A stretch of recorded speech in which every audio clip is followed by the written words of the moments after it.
श्री गणेशाय नमः. जय जय रामकृष्ण हरी. नमस्कार भाविक हो. एक तरी ओवी अनुभवावी या भक्तिमय चॅनलवर आपलं मनपूर्वक स्वागत आहे. या चॅनलवर आपण अनुभवत आहोत ज्ञानेश्वरीतील ओव्या, अभंग, नामस्मरण आणि आध्यात्मिक ज्ञान, जे आपल्या मनाला शांती देईल, विचारांना दिशा देईल आणि आपल्याला परमेश्वराच्या अधिक जवळ नेईल. जर तुम्हाला भक्ती, ज्ञान आणि आध्यात्मिक अनुभव आवडत असतील तर चॅनलला आत्ताच सबस्क्राईब करा आणि या पवित्र प्रवासाचा भाग बना. चला तर मग आजची ओवी अनुभवूया. जेथीची कृपाला भिजेवरू तेथेची मने व्यभिचारू, तरी काय मी भस्मासुरू अर्जुन म्हणे. प्रस्तुत प्राप्त प्रसंगी निवडलेली ही ओवी ग्रंथराज ज्ञानेश्वरीच्या दुसऱ्या अध्यायातील असून 38व्या क्रमांकाची ही ओवी आहे. या ओवीमध्ये अर्जुन आत्मचिंतन करतोय. आत्मपरीक्षण करताना स्वतःला प्रश्न विचारतोय, ज्यांच्यामुळे मला सर्व काही लाभले, भेटले, त्यांच्याशीच माझं मन व्यभिचार करत नाही ना. अर्जुन म्हणतोय, मी चुकत तर नाही का.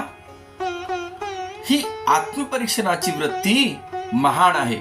तो स्वतःला भस्मासुराची उपमा देऊन स्वतःला प्रश्न विचारतोय की मी त्या भस्मासुरासारखं तर वागत नाही ना.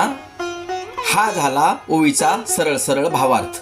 आता ह्या ओवीला सखोल चिंतन करायचा आपण प्रयत्न करूया. अर्जुन या ओवीमध्ये जेतीची या कृपा लाभिजे वरू, यातील वरू हा शब्द ओवीच्या उत्तरार्धात भस्मासुराला मिळालेल्या वरदान याच्याशी संबंधित आहे. तर आपण त्या भस्मासुराच्या दृष्टांताला समजून घेऊया. भस्मासूर हा एक राक्षस होता. त्याला आपण कधीच मरू नये अशी अमर होण्याची लालसा होती. त्याने हिमालयात जाऊन कठोर तपस्या करून भगवान शंकरांना प्रसन्न करून घेतले.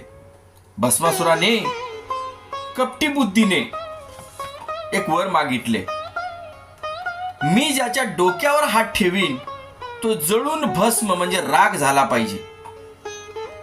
भगवान शिव कुठलाच मागचा पुढचा विचार न करता भोलेनाथ त्याला तथास्तु म्हणाले. वर देऊन निघून गेले. वरदान मिळताच भस्मासुराला अहंकार झाला. त्याला वाटले मी सर्वात शक्तिशाली झालो. इतकेच तर काय हो, काहीच दिवसात तो भगवान शंकराच्याच डोक्यावर हात ठेवून त्यांना भस्म करायचा प्रयत्न करू लागला. तो शंकराच्या मागे धावू लागला. सर्व देवतांना चिंता निर्माण झाली. पार्वती मातेला चिंता निर्माण झाली.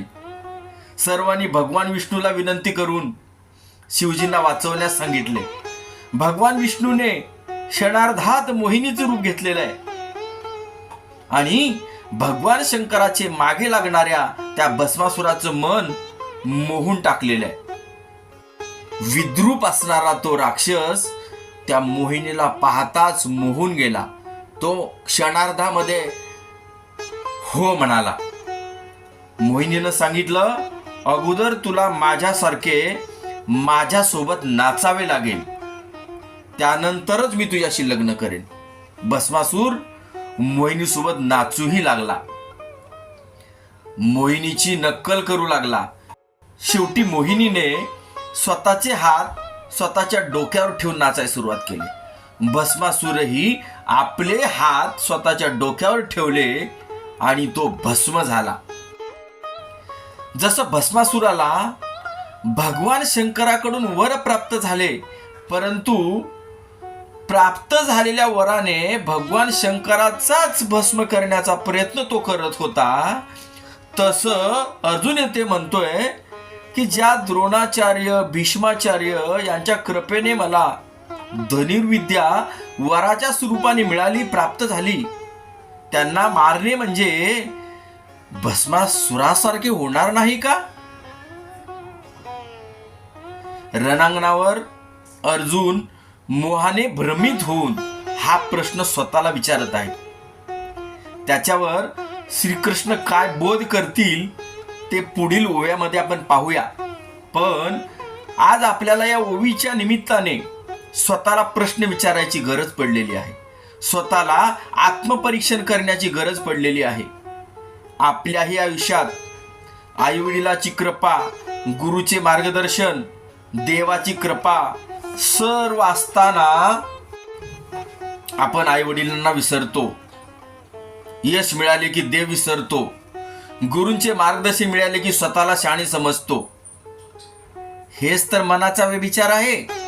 येथेच तर भस्मासुराचा जन्म होतो. भस्मासूर ही केवळ पुराण कथा नाही. भस्मासूर म्हणजे अहंकार, भस्मासूर म्हणजे कृतज्ञता, भस्मासूर म्हणजे शक्तीचा दुरुपयोग. आज आपलं काय चाललंय? बुद्धी देवाने दिली, पैसा देवाने दिला, पद देवाने दिलं आणि आपण त्याचा सर्रास गैरमार्गाने वापर करताना दिसतोय. मग आपण भस्मासूर तर नाही का, हा प्रश्न कधी स्वतःला विचारलाय? म्हणून ही ओवी आपल्याला शिकवते, देवाने दिलेलं विसरू नका, नम्र रहा, कृतज्ञ रहा, ज्यांनी उभं केलं त्याच्याशी वाकडं वागू नका. कृपेचा विसर पडला की मन व्यभिचारी होतं, अहंकार वाढला की आपण भस्मासूर होतो. पण अर्जुनासारखं आपण आत्मपरीक्षण केलं की आपण अर्जुनच बनतो आणि अर्जुनाच्या मार्गाने आपण गेलो की जीवनात कृष्ण भेटल्याशिवाय राहणार नाही. ही ओवी इथेच संपली. जर ओवी चिंतन आपल्याला आवडला असेल, हा चॅनल सबस्क्राईब करा, व्हिडिओला लाईक करा आणि हो, इतर परमार्थी ग्रुपला हा व्हिडिओ नक्की शेअर करा. रामकृष्ण हरी, रामकृष्ण हरी, राम